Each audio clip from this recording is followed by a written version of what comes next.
Pada suatu siang yang sangat terik di kerajaan padang pasir, raja yang terkenal dengan kebiasaan anehnya, Raja Jalabiah bin Panas, tiba-tiba merasakan sesuatu yang sangat mengganggu. Kolam pribadinya terlalu panas. Padahal kolam itu terletak di taman kerajaan yang teduh, namun airnya tetap mendidih seperti hati mantan yang ditinggal pas lagi sayang-sayangnya. Raja pun murka. Ia mengumpulkan para penasihat, tabib, ilmuwan, bahkan penyair.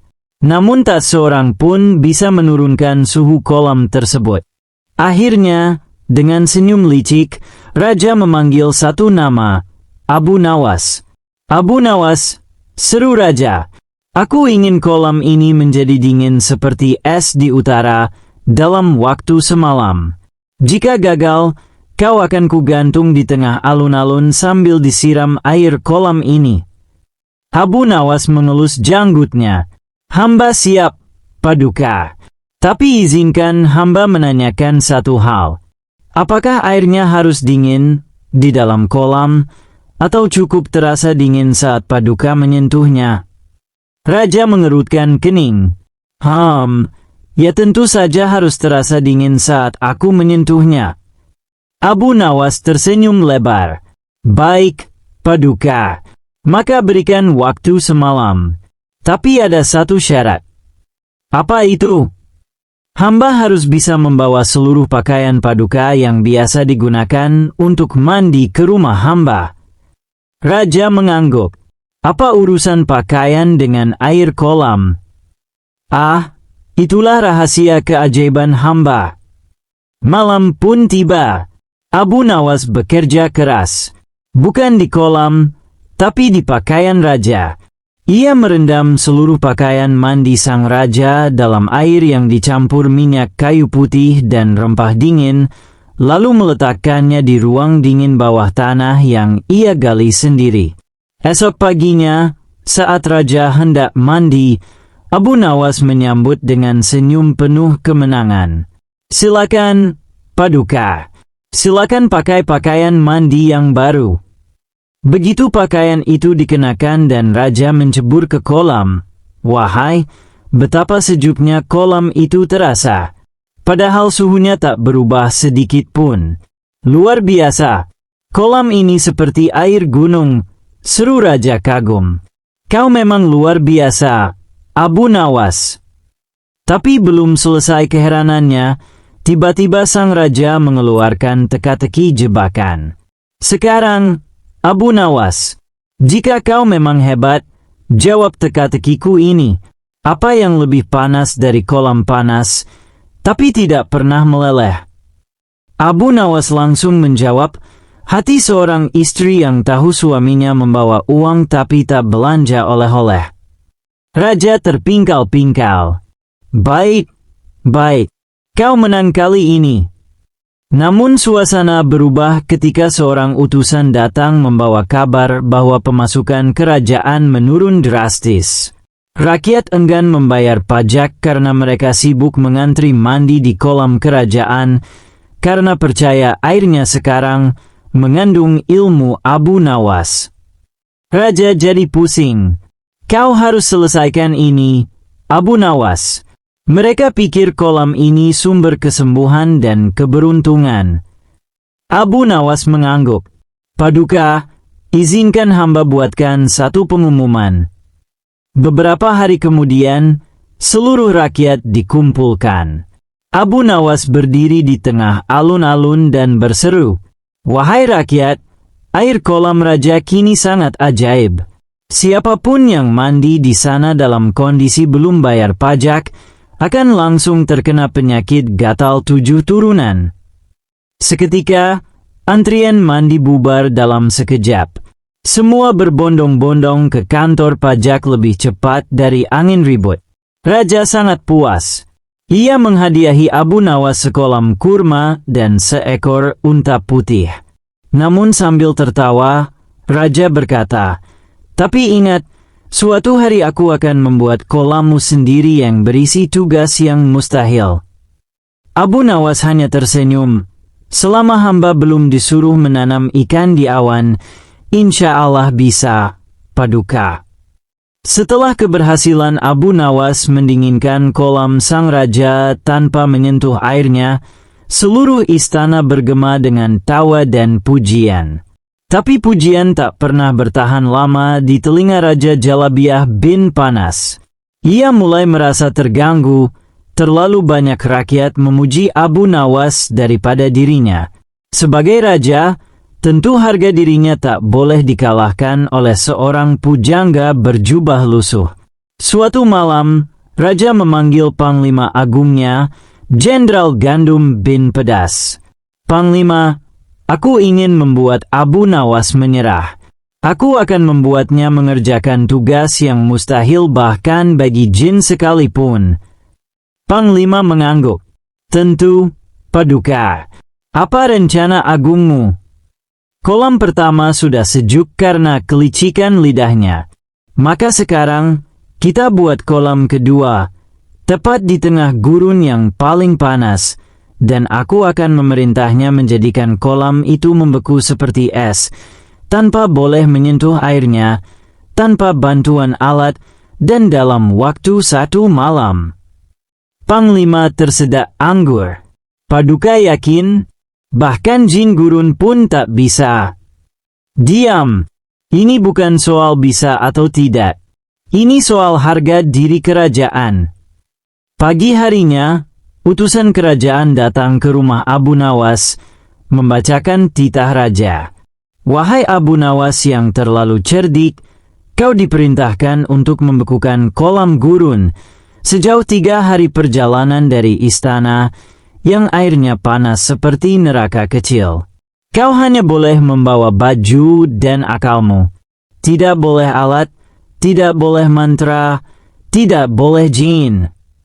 Abu Nawas tersenyum. Ia menatap langit dan berkata lirih, tampaknya raja sedang tak tahan melihat rakyat terlalu bahagia. Namun seperti biasa, ia tak gentar. Ia meminta izin pergi bersama seekor unta dan seorang bocah pengantar roti, anak yatim yang sering ia ajak berdongeng. Sesampainya di kolam, airnya benar-benar mendidih seperti bisikan mantan yang datang saat sudah move on. Tanpa membuang waktu, Abu Nawas menyuruh bocah itu menancapkan sebuah papan besar bertuliskan, "Barang siapa yang menyentuh kolam ini, maka semua hutangnya akan dicatat dan dikirim ke istana untuk ditagih langsung oleh raja." Dan di sisi lain papan itu ia tulis, "Air ini diberkahi. Jika dibiarkan semalam, akan membeku sendiri karena takut pada kemarahan raja." Abu Nawas dan si bocah lalu mendirikan tenda, tidur dengan nyenyak hingga pagi. Ketika para pengawal kerajaan datang pagi-pagi buta untuk menilai keberhasilannya, mereka menemukan kolam itu tak tersentuh, tak ada bekas binatang, tak ada jejak kaki. Bahkan angin pun takut lewat. Pengawal bingung. Wahai Abu Nawas, apa yang terjadi? Bukankah air menjadi dingin saat tak ada satupun menyentuhnya? Bukankah dalam hukum alam, keheningan adalah awal dari pembekuan? Seketika para pengawal mengangguk, terhipnotis oleh kalimatnya yang tak masuk akal tapi terdengar bijak. Bab 3, Teka-teki Raja dan Ular Tanpa Ekor. Namun sang raja tidak puas. Ia merasa Abu Nawas telah menjawab tugas dengan filosofi, bukan fakta. Maka datanglah jebakan berikutnya. "Abu Nawas," seru raja, "kalau kau benar-benar pintar, jawab teka-teki ini. Apa yang berjalan tanpa kaki, menyengat tanpa gigi, dan selalu berbelok saat disuruh lurus?" Abu Nawas mengangguk. "Paduka, bolehkah hamba menjawab esok hari, setelah melihat kondisi kolam yang ketiga?" "Kau sudah tahu ada kolam ketiga?" tanya raja curiga. Abu Nawas mengangguk. Bukankah pemimpin yang gagal 2 kali pasti menciptakan yang ketiga agar tampak tegas? Raja mendadak batuk karena tersedak egonya sendiri. Setelah berhasil mendinginkan kolam pertama, membekukan kolam kedua dengan papan peringatan, dan membuat raja tersedak egonya di kolam ketiga. Kini tibalah giliran kolam keempat. Tapi kolam ini tidak ada airnya. Tepat sekali, sebuah lubang batu besar di tengah taman kerajaan, dikelilingi pagar emas, dengan prasasti besar, kolam rahasia raja. Airnya tak terlihat oleh mata manusia biasa. Raja tersenyum seperti kucing yang baru saja mencuri ikan di dapur. Abu Nawas, kolam ini memiliki air yang hanya bisa dilihat oleh mereka yang benar-benar suci. Aku ingin kau membuat air tak terlihat ini menjadi nyata. Dalam waktu 3 hari, kau harus mengisi kolam ini dengan air yang bisa dilihat semua orang, tapi tanpa menuangkan air sedikit pun. Abu Nawas menatap raja, lalu menatap langit. Paduka, itu seperti memerintah seekor unta agar bertelur. Raja tersenyum puas. Tepat sekali. Aku ingin tahu, apakah unta itu bisa bertelur di tanganmu. Malam itu, Abu Nawas termenung di rumahnya yang sederhana. Di hadapannya duduk beberapa orang aneh. Seorang wanita tua yang dikenal bisa membaca lidah api, meskipun rabun jauh. Seorang penyihir pensiunan yang kehilangan tongkatnya karena dijual demi beli sandal. Dan seekor unta yang katanya bisa bicara saat malam Jumat. Abu Nawas tersenyum. Kalian adalah Dewan Penasihat Rahasia Kerajaan versi rakyat. Malam ini, kita akan menyusun rencana membuat kolam tak terlihat menjadi kolam paling terlihat sepanjang sejarah. Lalu ia menggambar skema besar di pasir. Rencananya begitu aneh sampai unta pun bersin. 3 hari kemudian, rakyat berkumpul di sekitar kolam yang katanya penuh air suci tak terlihat. Tapi kini, mereka terkejut. Kolam itu tampak penuh air, bening, berkilau, dan bahkan memantulkan bayangan. Raja melompat dari singgasananya. Apa ini? Bagaimana bisa?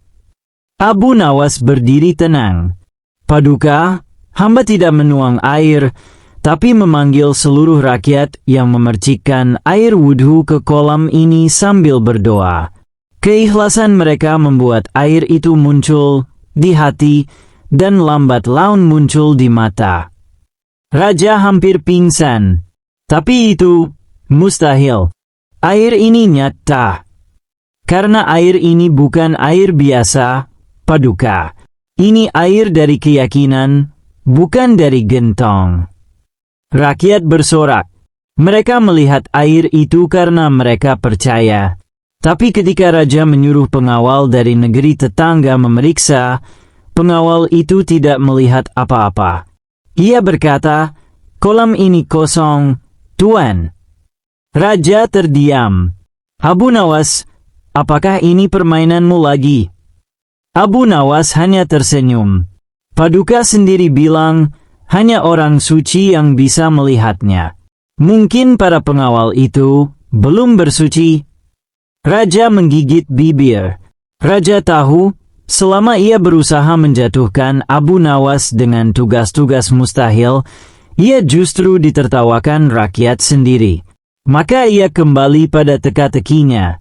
Abu Nawas, jawablah teka-teki ini. Apa yang punya lidah panjang, bisa menggigit tanpa taring, dan ditakuti raja maupun rakyat, tapi tak bisa dicabut dengan pedang? Abu Nawas tertawa kecil.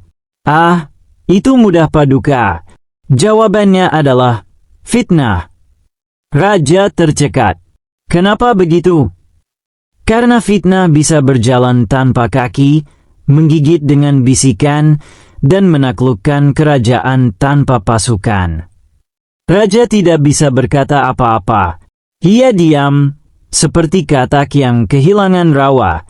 Raja menyusun rencana pamungkas, membuat kolam kelima. Kali ini, kolam tersebut tidak berisi air, tapi permasalahan. Tepatnya, masalah ekonomi, politik, dan asmara rakyat kerajaan. Abu Nawas, seru raja, kau harus mengeringkan kolam masalah ini. Jika berhasil, kau boleh minta satu permintaan. Jika gagal, kau akan dijadikan penjaga kolam selamanya. Abu Nawas tersenyum. Izinkan hamba berunding semalam dengan unta kesayangan hamba, karena ia pernah gagal menikah dengan kuda dan tahu betul soal masalah hidup.